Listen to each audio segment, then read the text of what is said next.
Valuation concerns around high-flying AI stocks have weighed on markets in recent sessions. Are we actually in a bubble when it comes to those AI plays? And what steps can investors take to protect themselves? Joining us now to discuss, Brad Simpson, Chief Wealth Strategist with TD Wealth. Brad, great to have you back in studio. It's great to be here. All right, so we get all this kind of turmoil, and we've had some choppy sessions. AI seems to be at the center of it, and the tech stocks, people start talking about 1999, 2000. Compare and contrast, I guess is what I'm asking you. Yeah, I guess sometimes to be good, you have to be a little bit lucky. And we published our quarterly strategy, I guess about 10 days ago, and the title of it is "Artificial Intelligence: The Last Temptation."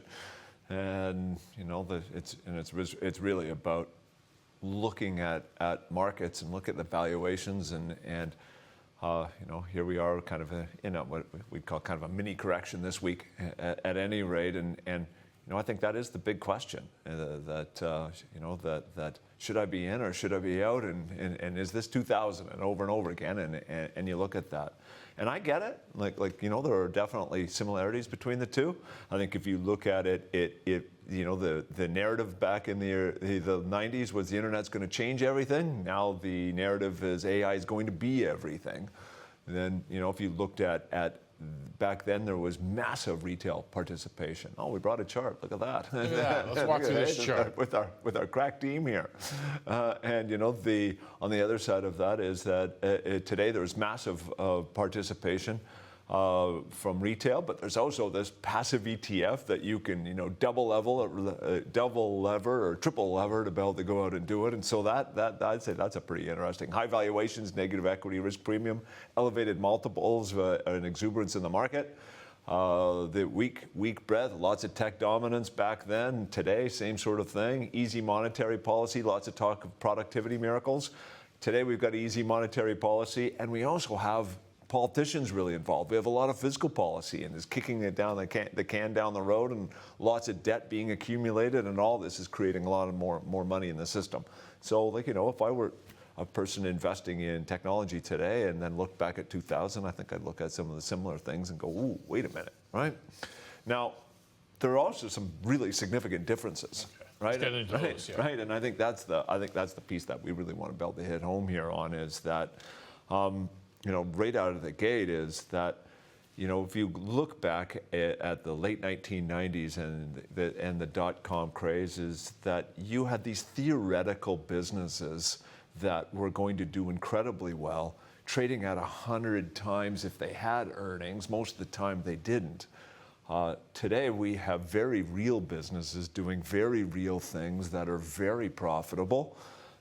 Trading at somewhere between if you want to use a band of 30 times earnings and 45, which is hardly giving them away, but they do have very real earnings and very real business, and I think we have to be incredibly mindful of that.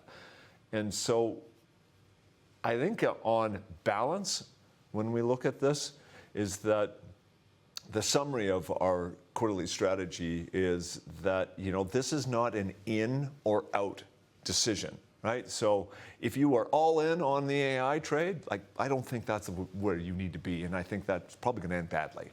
I think if you are all out and you're saying, I'm not going to have exposure to artificial intelligence in my portfolio, I think that you're really going to miss something significant.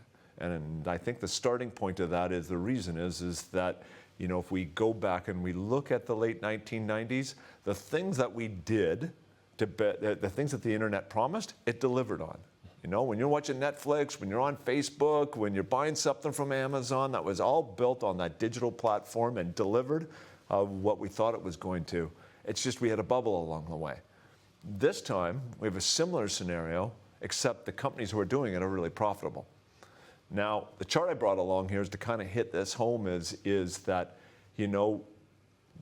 I was a massive critic of the late 1990s, and I'd argue many of the ways it's what's led to my success in my career that was the first third of my career, if you will, and this is going to end badly, and you need to make sure you don't get caught up in this.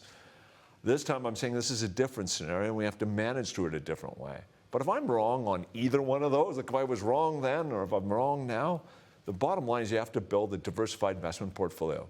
And what we're looking at here is if you look at 1999, that's really when the dot-com went parabolic. So NASDAQ up 86%, S&P 500 up 20, a balanced portfolio was up 17%.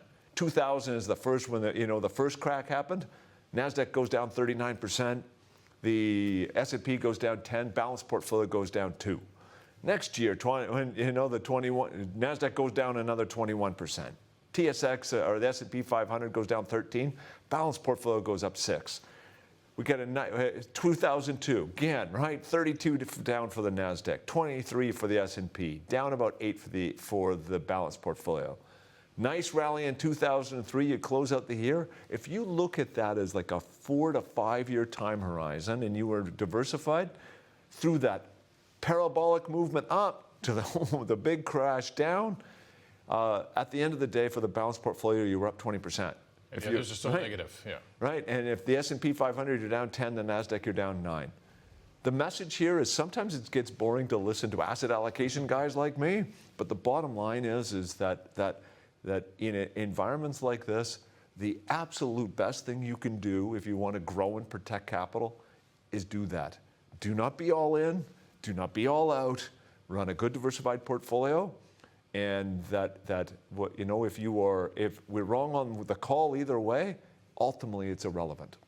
And longer term, when we think about AI, and some things might get shaken out, and we're going to get through that. But it struck me the fact that the parallels you're talking about, the internet, so much promise. We did get the bubble and the pullback, but it did change the way that we work, the way we conduct our lives. Longer term AI, do you feel it has that potential? It will become ingrained in society. Yeah, this is